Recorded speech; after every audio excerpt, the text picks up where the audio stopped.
নমস্কার বন্ধুরা, গল্পের কথামালা চ্যানেলে আপনাদের স্বাগত।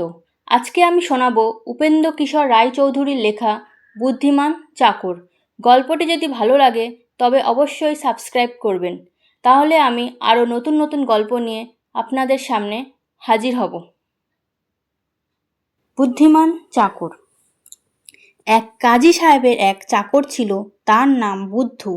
চাকরটা একে বিদেশি, তাতে বুদ্ধিশুদ্ধির ধার ধারে না, কাজেই কাজী সাহেবের মহা মুশকিল। চাকরটা কায়দা কানুন কিছুই জানে না, বাড়িতে লোক আসলে হাঁ করে তাকিয়ে থাকে। একদিন তাকে দুই ধমক দিয়ে বললেন, ফের যদি এরকম বেয়াদবি করিস, কাউকে সালাম না করিস, তবে তোকে আমি দেখাবো। সকলকে খাতির করবি আর সালাম বলবি। সেই থেকে রাস্তায় বেরিয়ে যাকে দেখে সকলকেই বুদ্ধু সালাম করে। ছেলে বুড়ো মানুষ গরু কাউকে বাদ দেয় না। এক গাধাওয়ালা তার গাধা বিয়ে দিয়ে চলেছে। চাকরটা তাকে সালাম করলো আর গাধাগুলোকেও খুব খাতির করে বলল সালাম। তা শুনে গাধাওয়ালা খুব হাসতে লাগলো আর বলল, দূর আহাম্মক, ওদের বুঝি সালাম করতে হয়?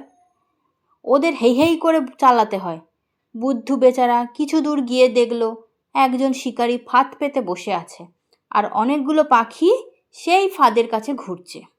তাই দেখে সে হে হেই করে এমনি চেঁচিয়ে উঠল যে পাখি টাখি সব উড়ে পালালো। শিকারী তো চোটে লাল। আর একদিন এক বড় লোকের বাড়িতে কাজী সাহেবের নেমন্তন্ন। বুদ্ধুও সঙ্গে সঙ্গে গিয়েছে। তারা নবাব বংশের লোক, আশ্চর্য তাদের কাদব কায়দা। খেতে খেতে নিমন্ত্রণ কর্তার দাড়িতে একটা ভাত পড়ল। অমনি একজন চাকর যেন গান করছে, এমনিভাবে গুনগুন করে বলতে লাগলো, ফুলের তলে বুলবুল ছানা, তারে উড়িয়ে দে না দে না, উড়িয়ে দে না। অমনি তার মনি বুঝতে পেরে দাড়ি ঝেড়ে ভাত ফেলে দিল। কাজী সাহেব বাড়ি এসে বুদ্ধুকে বললেন, দেখলি তো কেমন কায়দা? আমার দাড়িতে যদি খাবার সময় ভাত লাগে, তুইও ঠিক তেমনি করে বলবি। তারপর একদিন কাজী সাহেবের বাড়িতে খুব ভোজ হচ্ছে। কাজী সাহেব চাকরের কেরামতি দেখাবার জন্য ইচ্ছা করে তার দাড়িতে একটা ভাত ফেলে দিলেন আর বুদ্ধকে চোখ টিপে ইশারা করলেন।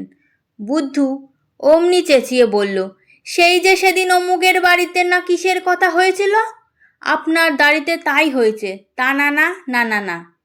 শুনে সব লোক হো হো করে হেসে উঠল।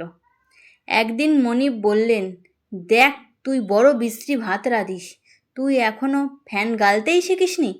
আজ যখন ভাত বানাবি, ভাত সিদ্ধ হলেই আমাকে ডাকিস, আমি দেখিয়ে দেব।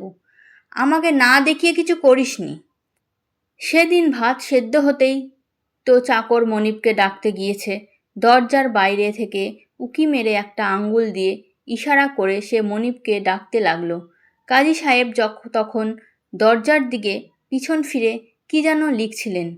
তিনি এসব কিছুই জানেন না। চাকরটা ঘণ্টাখানেক এইরকম ডেকে শেষটায় হয়রান হয়ে পড়ল। তখন সে রেগে চিৎকার করে বলল, আর কতক্ষণ ডাকবো? এদিকে ভাত তার সব তো পুড়ে ছাই হয়ে গেল।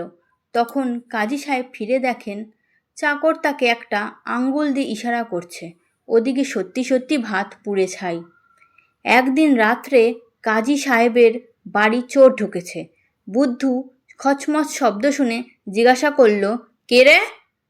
চোরটা গম্ভীরভাবে বলল, কেউ নই। তা শুনে বুদ্ধু আবার নিশ্চিত হয়ে ঘুমাতে লাগলো। সকালে উঠে কাজী সাহেব দেখেন তার সব চুরি হয়ে গিয়েছে। বুদ্ধুকে জিজ্ঞাসা করে যখন রাত্রের সব শুনলেন, তিনি খুব রেগে গালাগালি করতে লাগলেন। কিন্তু বুদ্ধু তাতে মুখ ভারী বেজার করে বলল, তা কি করব? সে আমায় বারবার করে বলল, কেউ নই কেউ নই। লোকটা তো দেখছি শুধু চোর নয়, বেটা বেজায় মিথ্যাবাদী। একদিন কাজী সাহেব শহরের বাইরে কোথায় যাবেন, যাবার সময় বুদ্ধকে বলে গেলেন, দেখিস দরজাটার ওপর ভালো করে চোখ রাখিস, দরজাটা ছেড়ে কোথাও যাস নে, তাহলে চোরে আবার সব নিয়ে যাবে। কাজী সাহেব চলে গেলেন। চাকর বেচারা এক লাঠি নিয়ে দরজায় পাহারা দিতে লাগলো। একদিন গেল, দুদিন গেল, তারপর দিন বুদ্ধ শুনল এক জায়গায় ভারী তামাশা দেখানো হচ্ছে। তাই তো, বেচারা কি করে? অনেক ভেবে সে করল কি, বাড়ির দরজাখানা খুলে সেটাকে ঘাড়ে নিয়ে তামাশা দেখতে গেল। এদিকে বাড়িতে ঢুকে যা কাণ্ড করে গেল সে আর কি বলবো। কাজী সাহেব বাড়ি এসে দেখেন, সর্বনাশ, বাড়ির সিন্দুক আলমারি সব খালি। ওদিকে বুদ্ধ বসে তামাশা দেখছে আর খুব সাবধানে দরজা পাহারা দিচ্ছে।